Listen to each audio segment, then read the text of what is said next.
Okay, so my name is Melissa, and I will be responding to Alfredo's claim, which was that multiple sanctioning bodies in boxing are damaging the sport.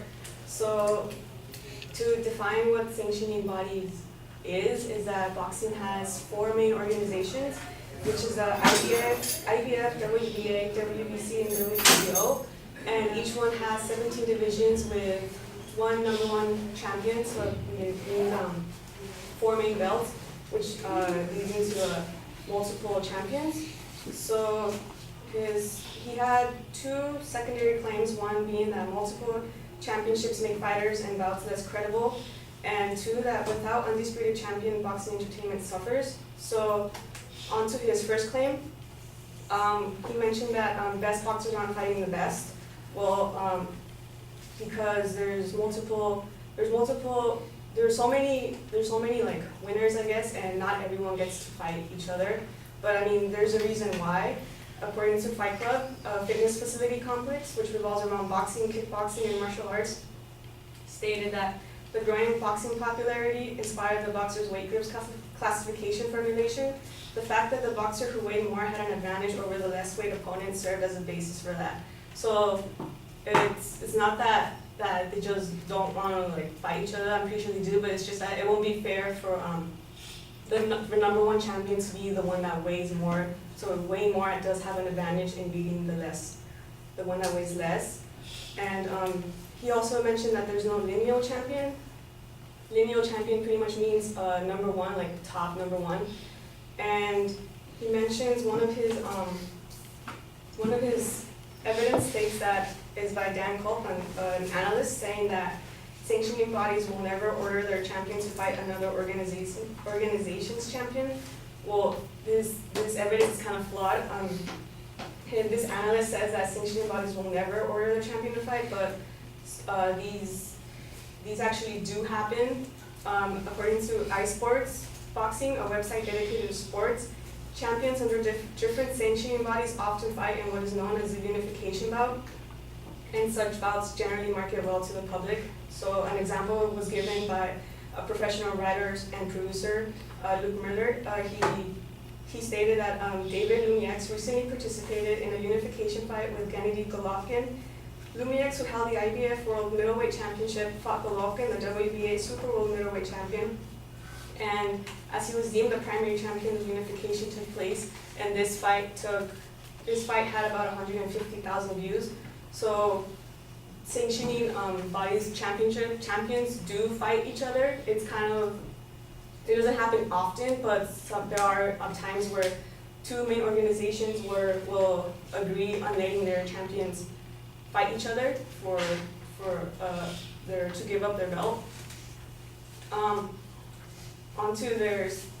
Alfredo's second claim was that without undisputed champions, boxing entertainment suffers. He gave an example of how pay-per-views would go up if there was only one champion. And he gave the example of Pacquiao versus Mayweather, which got 4 million pay-per-views, which made nearly $600 million in revenue. This fight did gain a lot of views, but there's actually, he didn't mention that there's more to it than just being one champion that made this fight very well.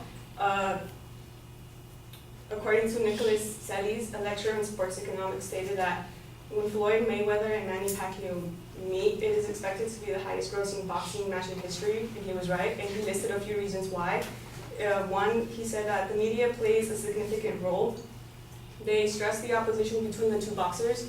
And second, that the fight has been talked about since 2009. 6 years later, after much negotiating, the expectation among boxing fans is extremely high. So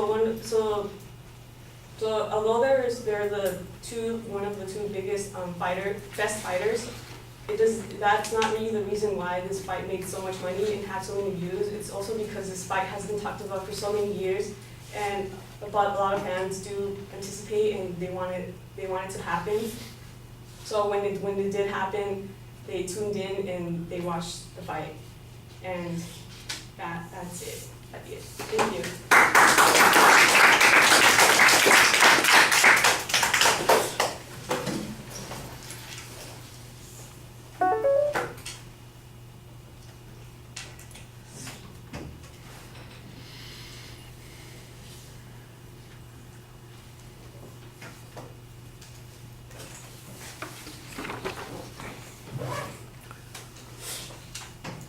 All right, well, I think the setup is pretty good. You explain what the main issues are. You tackle each of them individually, which is fine. I do think that you get a little bit off track on that first point when you suggest that, that the number of divisions that exist indicates that there is, an answer to this. To me, the argument was talking about the organizations, not the divisions, and the notion that you had multiple divisions. That does seem fair, but the problem that the advocate's talking about is that people from the different organizations don't fight in the same divisions with people of other organizations. So it wasn't an argument that's suggesting that heavyweights should be fighting middleweights. It was an argument that says the heavyweights in one organization should be fighting heavyweights in other organizations. So that whole first section that you had didn't really seem like it addressed the issue. On the other hand, the next points actually did talk about those sorts of things. You mentioned you've got specific examples of where fights did take place between people who were champions in different organizations. You have one illustration. One of the things that I think is missing here is any comparative data that the advocate provided. I don't know that they provided any versus what's going on now. So how is this different?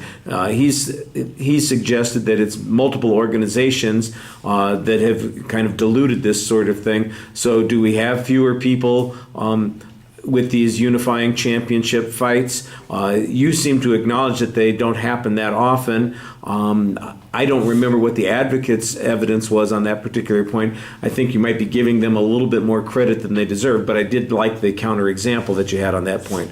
On the second point, this is your better argument when it comes to reasoning, because you go right after the causality of this. The causality of the success of the Pacquiao-Mayweather fight had little to do with whether or not it was for a unified belt and everything to do with the fact that the fight had been promoted for a long time, that there had been anticipation, it had been talked about, there were media issues, and that's the thing that's going on there. The other thing seems to be secondary in regard to that, and I like the fact that you had some pretty good information on that. So that worked out well. All right, thank you.